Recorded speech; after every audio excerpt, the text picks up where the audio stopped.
Abro aí então 1 Tessalonicenses no capítulo 5, nos versículos 14 e 15.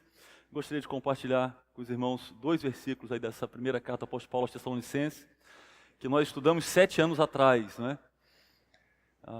Vários não estavam aqui. Gostaria de olhar mais uma vez para esse texto com os irmãos. Aliás, as 2 cartas que o apóstolo Paulo escreve aos Tessalonicenses, com um tom muito elogioso, ele demonstra, né, uma admiração especial por aquela igreja, pensando talvez nas circunstâncias que aquela igreja nasceu. Então imagine uma igreja que ela nasce já debaixo de perseguição. E ele, por causa da perseguição tão intensa, ele não pôde ficar muito tempo com aqueles irmãos. Talvez no máximo 3 meses. Naquele processo de plantação, né? Uma plantação de igreja em tempo recorde, não é? 3 meses apenas, porque a perseguição, aqueles irmãos se convertem e já começam a enfrentar perigo de morte. Talvez, ele vai falar aqui sobre, nessa primeira carta, de pessoas entristecidas diante da morte. Talvez ele estivesse falando aqui de pessoas que já morreram por causa da perseguição, por serem crentes, não é? Então, uma igreja que nasce já debaixo de muita dificuldade, talvez você poderia pensar, puxa, então essa igreja ela já nasce com muitas deficiências, não é? Porque o apóstolo Paulo não teve tempo de permanecer, de ficar ali ensinando bastante, como ele fez lá em Corinto, por exemplo, não é? Há mais de 1 ano ensinando, como ele fez em outros lugares. Talvez é uma igreja que já nasça com muitas deficiências, não é? Muitas lacunas, porque com perseguição os irmãos não vão querer se expor. Mas não é isso que nós encontramos na carta. A carta, na verdade, as 2 cartas, quando nós a lemos, nós vemos um tom elogioso. Porque, e veja bem, e elas são escritas num intervalo pequeno. Ele esteve então em Tessalônica, evangelizou ali aquelas pessoas, alguns se converteram, a igreja começou, e ele escreve a primeira carta, Danilo, poucos meses depois. Então ele não está escrevendo para uma igreja como a nossa, com 31 anos, não é? Ele está escrevendo para uma igreja muito jovem, e debaixo de perseguição, continuando debaixo de perseguição, não é? E mesmo assim nós encontramos nessa carta uma igreja que recebe elogios do apóstolo Paulo. Aliás, até as exortações elas acontecem num tom elogioso, não é? Ele não escreve, você pode comparar Tessalonicenses com a carta que ele escreve aos Gálatas, por exemplo. Que ele já começa dando uma advertência pesada, não é? Não é assim. A carta aos Tessalonicenses, não é uma carta num tom muito elogioso, mas tem correção também. Ela também tem correção aqui. Ele está chamando aquela igreja, não é? Para que eles não fiquem parados. Ele chama aqueles irmãos para avançarem. E eles dizem, olha, vocês estão num bom caminho, mas vocês devem percorrer, vocês não chegaram ao fim do caminho, vocês estão no caminho, não é? E nós temos, é o que nós pensamos sobre nós aqui como igreja local também. Bom, nós pensamos que nós estamos no caminho, mas queridos, nós precisamos avançar. Nós não podemos achar que nós chegamos ao fim do caminho, não é? E chegamos ao ápice do que uma igreja cristã pode desfrutar, ao ponto máximo de exemplo. Não, isso aí, se nós pensamos assim, se alguém pensa assim, está gravemente errado. Se você tem falado assim da nossa igreja, não é? Olha, eu sou de uma igreja que ela é excelente, ela é um exemplo para todas as igrejas, você precisa conhecer a minha igreja, porque você não conhece uma igreja boa como a minha. Se você tem falado assim, não fale mais assim, porque você está errado, você está falando coisa errada. Leia Tessalonicenses que você vai perceber isso. Uma igreja que ela é elogiada pelo apóstolo Paulo, mas o apóstolo Paulo diz para ela, para aqueles irmãos, meus irmãos, vamos avançar, avancem, tá bom? Você pode falar bem da sua igreja, mas não fale que a sua igreja é a melhor igreja, porque de fato ela não é, nós não somos a melhor igreja. Nós não temos nem como avaliar isso, não é? Primeiro que a gente nem conhece todas as igrejas, primeiro que a gente não conhece, não é? E segundo, que nós temos vários defeitos, e se você for parar para pensar com sinceridade, você vai lembrar disso, não é? Nós temos coisas para corrigirmos. Então vamos lá. No fim da carta, o apóstolo Paulo ele trata de alguns aspectos bem práticos acerca da comunhão na família cristã.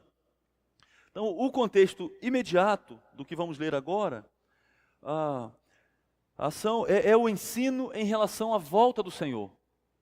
E é muito interessante isso, que a igreja tessalônica já nasceu, veja bem, Mário, com o apóstolo Paulo ensina coisas básicas para aqueles irmãos, mas dentro dessas coisas básicas está o ensino sobre a volta do Senhor. Escatologia já fazia parte do ensino básico, né? Hoje a gente separa para... Parece que o crente ele tem que ter uns 20 anos de vida cristã para estudar, né, sobre as últimas coisas. Não era assim na era dos apóstolos, né? E aqui o contexto imediato é esse. Aí ele corrige algumas coisas aqui nesse sentido também, não é? Mas traz um tom de muita esperança para aqueles irmãos. E agora nas instruções finais, ele vai ser muito prático, especialmente em relação na questão dos relacionamentos daqueles irmãos. Então imagine só, Danilo, olha só, uma igreja nova, naturalmente, os relacionamentos então naquela igreja eram relacionamentos novos. Relacionamentos novos. Então eles não tinham, os irmãos de Tessalônica, não tinham amizades antigas, né, como alguns aqui têm, não é? Amizades de 5 anos, 10 anos, 15 anos, 20 anos. Eles não tinham. Eram relacionamentos novos, e aí o apóstolo Paulo os enche de ordens relacionadas a esses relativas a esses relacionamentos, direcionando esses relacionamentos. E eu queria olhar com os irmãos para algumas dessas ordens brevemente aqui. Ele vai falar sobre o cuidado mútuo na vida da igreja. Ele diz, meus irmãos, vocês precisam cuidar uns dos outros. Vocês precisam se preocupar uns com os outros. Vocês não podem ser apenas companheiros de culto, não é? Então, estamos aqui, a gente senta um do lado do outro, participa do culto junto. Ele diz, não é só isso. É isso também, mas vocês precisam cuidar uns dos outros. Eu queria então propor aí para os alunos do Prega a Palavra aí, a mensagem central, cadê? Pode passar aí. Vamos ler juntos? Uma igreja pratica, isso, uma igreja bíblica pratica o cuidado mútuo. Então vamos ler aí, 1 Tessalonicenses 5, 14 e 15. Embora eu acho que só vai dar tempo para a gente olhar para o versículo 14 hoje. Vamos ler aí. Exortamos vocês, irmãos, a que advirtam os ociosos, confortem os desanimados, auxiliem os fracos, sejam pacientes para com todos. Tenham cuidado para que ninguém retribua o mal com o mal, mas sejam sempre bondosos uns para com os outros e para com todos. Vamos orar mais uma vez. Senhor, diante da sua palavra, nós pedimos, ó Deus, que o Senhor nos instrua, que o Senhor nos corrija, que o Senhor nos console, nos direcione, ó Deus, iluminando as nossas mentes para entendermos a tua palavra e para tirarmos proveito dela. Abençoa-nos aqui, é a nossa oração em nome de Jesus. Amém. Uma igreja bíblica pratica o cuidado mútuo. O apóstolo Paulo, ele passa a falar de pessoas que tinham problemas e requeriam alguns cuidados especiais. Porque mesmo numa igreja muito boa, elogiada pelo apóstolo Paulo, essa igreja, ela é composta por pessoas que têm dificuldades. Aliás, uma boa figura para a igreja é um hospital. Essa é uma boa figura para a igreja, não é? Por isso que nós pregamos aqui, né, e procuramos sempre propor que uma igreja, ela não pode, nós não podemos limitar a igreja a certas faixas, não é? De idade, ou de condição social, não. A igreja, uma boa figura é o hospital. Quem que está no hospital? Quem vai para o hospital? Os doentes. É isso aí. A igreja é um lugar de pessoas doentes. E que estão inconformadas, e elas querem ser curadas, não é? Elas querem ser transformadas. E a igreja é esse hospital que cuida dos doentes. Que cuida, que dá o remédio certo para esses doentes, não é? Que administra esse remédio para esses doentes. E por isso, que o apóstolo Paulo vai dizer que a igreja, não é? Ela tem pessoas com dificuldades.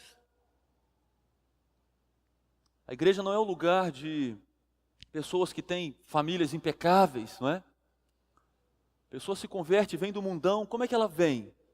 Você acha que ela vem com uma família excelente e tudo certinho, cada coisa no seu devido lugar é assim? Não, porque o mundo não vive assim.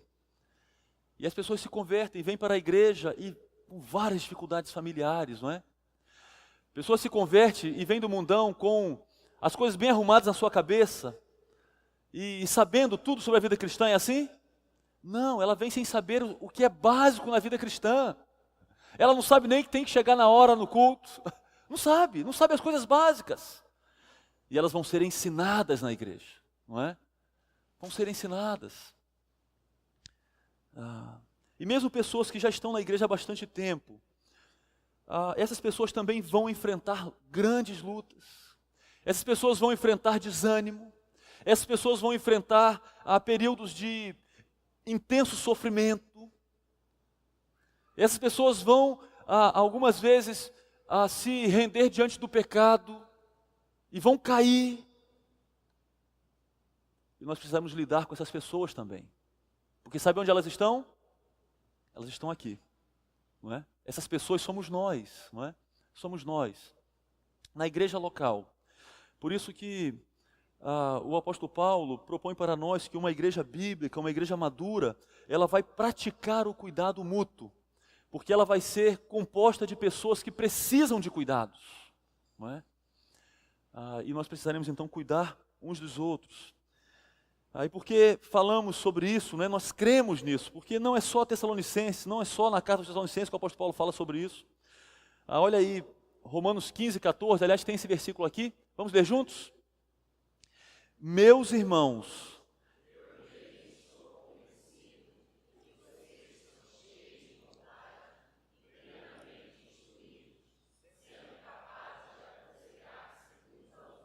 daqui uns meses o pastor Rito vai chegar no capítulo 15, não é?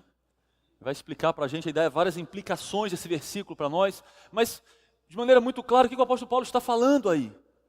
Para os irmãos lá crentes, lá romanos, o que ele está falando?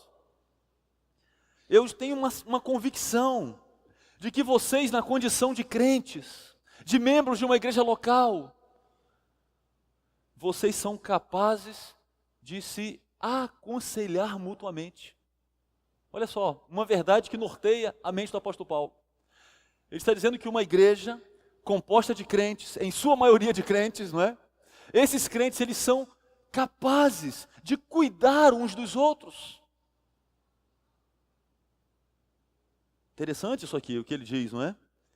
Os membros da família devem aprender a ministrar uns aos outros. Então nós precisamos ter essa consciência que nós temos o compromisso com o irmão que está do nosso lado. De aconselharmos esse irmão, biblicamente, não é segundo o que eu acho, não é?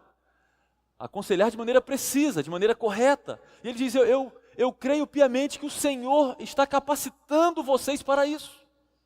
Porque Ele tem interesse em fazer isso. Esse aconselhamento mútuo faz parte da dinâmica da igreja, da vida da igreja. É o que ele está falando aqui. Então alguém identifica um pecado na vida do outro, vai ter correção. Talvez uma outra situação que não é um pecado, mas... E aí alguém vai e pede um conselho.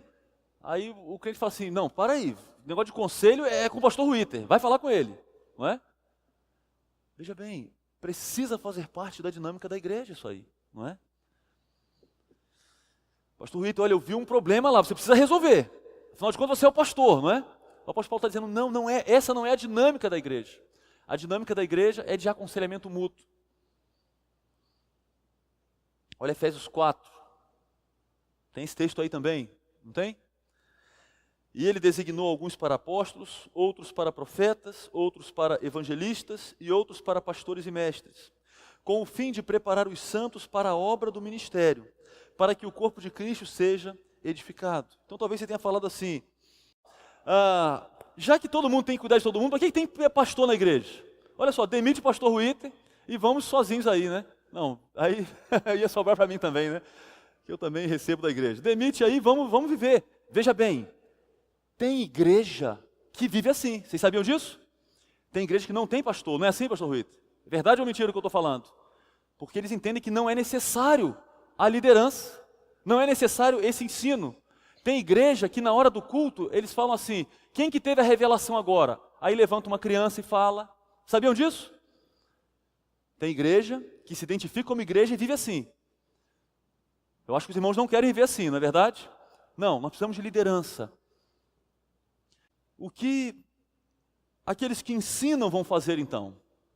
Sabe o que nós vamos fazer? Nós vamos procurar preparar os santos para a obra do ministério. O nosso trabalho é capacitar o corpo de Cristo para exercer essa dinâmica do cuidado mútuo. Como que nós vamos nos aconselhar mutuamente se a gente não recebe, se a gente não aprendeu como que se aconselha biblicamente? Já imaginou? Cada um tentando, Fabiano, e cada um fazendo do seu jeito, né? Aí um pega uma receita lá no Fantástico, o outro pega uma receita com a vizinha, e a gente vai tentando cuidar um do outro. Não é assim. Não pode ser assim. Precisa ter uma direção. Nós temos que ser orientados pela palavra de Deus. A palavra está aqui. Nós precisamos entender a palavra de Deus. O que precisamos fazer? O Senhor nos deu ajuda para entendermos a palavra dele, não é? Nos deu auxílio. Aqueles que trabalham no ensino são esse auxílio que o Senhor nos deu para entendermos a palavra dele. Esse é basicamente é o nosso trabalho, não é? Então cada um vai precisar exercer o seu trabalho aqui. Mas uma coisa fica clara: o fato da igreja ter pastores, o fato da igreja ter líderes, ter professores, não significa que você está isento de uma responsabilidade. Posso já adiantar uma aplicação aqui? Eu falei que a igreja de Tessalônica é nova. Quantos aqui estão na IBC como membros, ou até frequentando, há menos de 2 anos? Só para ter uma noção. Membros ou frequentando há menos de 2 anos? Quantos aqui? Levante uma de suas mãos aí. Olha aí, ó, tem alguns aqui. Tá jóia. Esse texto é para vocês também. Aí você vai falar assim, mas eu estou na igreja há pouco tempo, não é? E tal. Esses irmãos aqui, todos estavam há pouco tempo.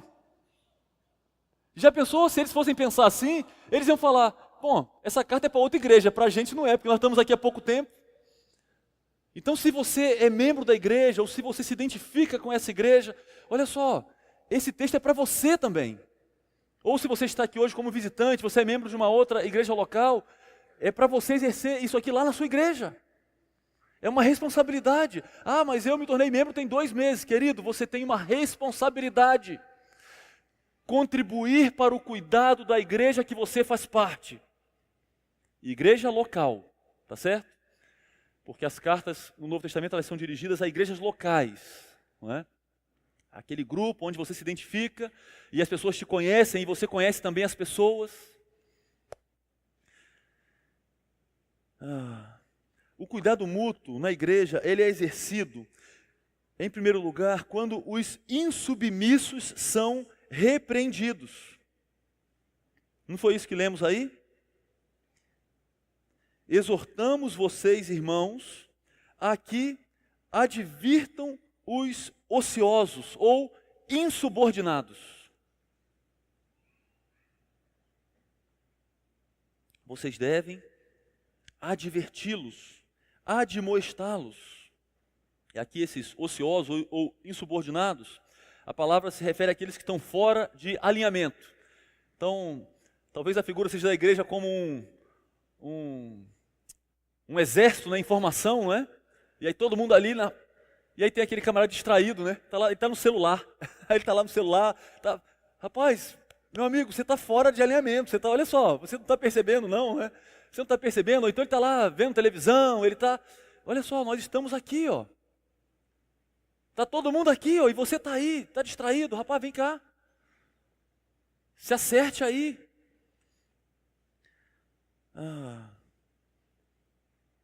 É um soldado que estava fora de sintonia, não é? Ou do alinhamento na fileira em marcha. Qualquer coisa fora de ordem aqui, uma palavra aqui aponta para isso, qualquer coisa fora de ordem. Um assunto que ele tratou na carta é a preguiça. Foi um dos assuntos, que aliás ele vai subir o tom. Ele lidou com alguns preguiçosos ali, quando ele os evangelizou. Depois, na primeira carta, ele faz referência a isso, e na segunda carta, ele aponta o caminho da disciplina. O tom vai subindo, né? Porque o indivíduo insiste, né? Algumas pessoas insistem no erro. Nesse caso aqui, ele não está falando daquela disciplina cirúrgica, da exclusão, não. Ele está falando dessa advertência mútua, que nós devemos praticar uns com os outros. Queridos, todos nós. Mas sabe qual é a nossa tendência? Pensa aí, não fala não, mas pensa aí, qual que é a nossa tendência? Quando nós vemos um erro, ou um possível erro, um desvio de conduta. Sabe qual é a nossa tendência? Falar para quem? Para os outros. Falar para todo mundo, menos para quem? Para quem está errado.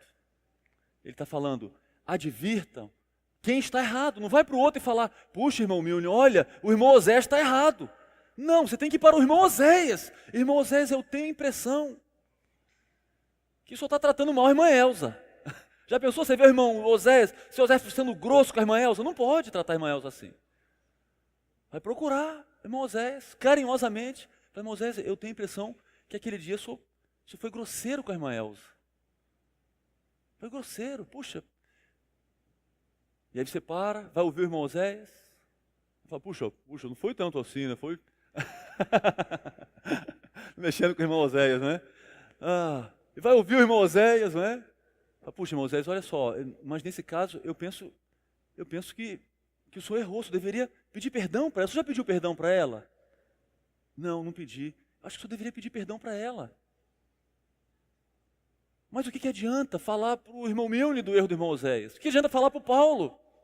O que adianta falar para mim? Não adianta. Então aqui nós não vou tratar hoje aqui de Mateus 18, tá certo? Nós estamos falando dessa primeira abordagem. Queridos, que isso aqui de novo, é a dinâmica da igreja. Isso aqui é o nosso dia a dia. Porque nós erramos. Todos nós erramos. É claro que o apóstolo Paulo não está estabelecendo aqui detetives, não é? E agora você vai ter a postura de um detetive na igreja, não é? E você vai agora estar procurando erros. Eu quero procurar um erro para eu praticar aquele texto, não é? É claro que não. Você vai lembrar do amor que cobre uma multidão de pecados. O texto não está nos ensinando a sermos intolerantes. Puxa, você pisou no meu pé. Para com isso. Você não pode pisar no meu pé. Não é disso que o texto está falando. Tá certo? Não é disso. Ele está falando do cuidado mútuo demonstrado por meio da correção mútua. Então, é um adolescente que identifica o outro, um amigo, às vezes ele é um confidente. Aí o indivíduo vai e fala para o outro, olha, rapaz, E aí conta lá alguma coisa errada. Aí o que o amigo faz? Ele guarda segredo, porque afinal de contas ele é amigo, não é assim que os amigos fazem? Não. O amigo crente, sabe o que ele faz? Ele corrige o seu amigo. Aí ele contou lá que fez uma coisa escondida do pai e da mãe. Aí sabe o que o amigo faz? Rapaz, você está errado. Sabe para quem você tem que falar isso agora? Para o seu pai e para a sua mãe. Mas isso eu não faço. Olha só, vamos combinar o seguinte? Eu sou tão teu amigo que eu vou te dar um encorajamento. Qual é o encorajamento que esse adolescente pode dar para o outro? Se você não falar, eu vou falar. Vamos combinar assim? Quando você vai falar? Puxa, rapaz, para com isso, rapaz. Quando você vai falar? Eu vou falar hoje, então tá bom. Até amanhã, se você não falar, eu vou falar, tá bom? Tá combinado? Combinado. Amigo, fechou, bateu lá, tal, cumprimentou. É isso aí. É disso que ele está falando. Adolescente crente, cuida do seu amigo crente. E não encoraja ele a desobedecer aos pais. Não encoraja ele a ficar com uma menina ou com um rapaz. Porque não é uma quadrilha. Eles são irmãos em Cristo. Embora adolescentes, não é isso? Eles são irmãos em Cristo. E um vai cuidar do outro. Não é um sendo uma má companhia para o outro, não é? É um encorajando o outro, é cuidado mútuo. Ah, queridos, nós precisamos crescer nisso. Nós precisamos crescer nisso. Essa é uma área que eu tenho a impressão, como pastor, que nós precisamos crescer. De novo, não é numa postura chata de detetives, mas é nesse cuidado mútuo. Cuidado, demonstrando amor. Você vai falar amorosamente com seu irmão, com a sua irmã. Não tem aquela amiga que você tem aqui na igreja, super amiga mesmo. Você precisa falar a verdade para ela. Então, na hora que ela demonstra para você uma postura pecaminosa, você não pode ficar com vergonha e falar assim, puxa vida, eu até não concordo, mas já pensou? Se eu não achar legal isso, ela não vai me achar uma pessoa legal. Sabe o que é isso? Isso é egoísmo. Nós estamos amando a nós mesmos quando agimos assim. E é uma grande tentação agirmos assim, não é? É uma grande tentação. O relógio me condena. Eu vou parar aqui. Mas eu desejo continuar esse texto com os irmãos, porque o texto ele vai ir trazendo bastante equilíbrio. Ele vai falar sobre os desanimados, vai falar sobre os fracos, e ainda no versículo 14, ele vai falar assim, sejam pacientes. Sejam pacientes uns com os outros, porque é o tempero para exercitarmos isso. Olha só, essa correção é a última colocação aqui para pararmos aqui, né? Não vamos terminar, mas vamos parar aqui. Essa correção mútua, o tempero dessa correção mútua, não é a impaciência. Você vai falar assim, eu não aguento mais, para com isso, né? Não é isso. O tempero é a paciência, é o cuidado, é o amor. Exatamente como tem que ser na criação dos filhos, né? Nosso papel na criação dos filhos. A disciplina não é na hora que a gente explode, não é? A disciplina bíblica. Ela deve expressar amor, deve expressar domínio próprio, não é? E na igreja da mesma forma, não é? Então nós não vamos ficar e explodir um com os outros e invocar o texto, não. Aí você deve ser repreendido por outra pessoa agora, pela atitude irada. Não é assim que vamos viver, não é? Nós vamos viver num ambiente marcado pelo amor. Só que, queridos, um ambiente marcado pelo amor é um ambiente que tolera a repreensão mútua. É um ambiente que encoraja a repreensão mútua, porque nós somos uma igreja de pecadores. Nós pecamos. Veja bem, inclusive nós pastores, inclusive nós líderes, nós erramos também, nós pecamos. E nós precisamos de correção mútua. Nós precisamos.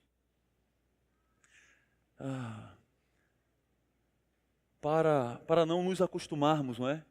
Em caminhos errados. Tá joia? Então vamos parar aqui. Pense nisso, tá bom? Não precisa buscar uma oportunidade para praticar essa repreensão mútua, não é? Mas é só você viver como igreja. É só você viver como igreja que essas oportunidades vão acontecer, inclusive em nós, não é? Pessoas vão nos corrigir também. E aí cabe a nós recebermos com humildade, não é? Com um espírito manso, não é? Com um espírito manso. Vamos orar mais uma vez. Se quiser ficar em pé, pode ficar. Nós vamos orar. É bom viver como igreja. Você está contente em viver como igreja? Você não está como os desigrejados aí que desistiram de igreja não, né? Vocês estão contentes, né? Estão animados, eu sei que estão. Vocês estão aqui, não é à toa que estão aqui hoje. Vamos orar. Senhor, nós estamos contentes com o Senhor, agradecidos, ó Deus, ao Senhor, pelo Senhor nos ter reunido como igreja local. Muito obrigado, ó Deus, por essa oportunidade. Obrigado por irmãos tão queridos aqui nessa manhã. É tão prazeroso vê-los aqui, é tão prazeroso conviver com eles. Foi tão prazeroso hoje no grupo de comunhão, ouvir uma aula, participar de uma aula. Oh Deus, muito obrigado por essa oportunidade que o Senhor dá para mim e para os meus irmãos também. Senhor, que ao invés de nos acomodarmos como igreja, que estejamos prontos, ó Deus, a avançarmos. E de maneira especial, ó Deus, ajuda-nos a crescermos nesse aspecto da repreensão mútua, que nos livra de nos acomodarmos nos pecados, que nos livra, ó Deus, de trilharmos, ó Deus, caminhos ruins, que também é algo útil para aquele processo de disciplina maior que acontece também na igreja, quando há uma postura de coração indiferente, endurecido. Ó Deus, ajuda-nos, ó Deus, a vivermos essa dinâmica intensa da igreja, muito mais do que o ajuntamento aqui no domingo, mas uma vida de fato compartilhada, ó Deus, a ponto de atrairmos pessoas e podermos falar para elas de que Cristo mudou o nosso viver. Ó Deus, dá-nos essa alegria de sermos uma igreja cristocêntrica, uma igreja que exalta o nosso Salvador e que aponta para o nosso Salvador. É a nossa oração em nome dele. Amém.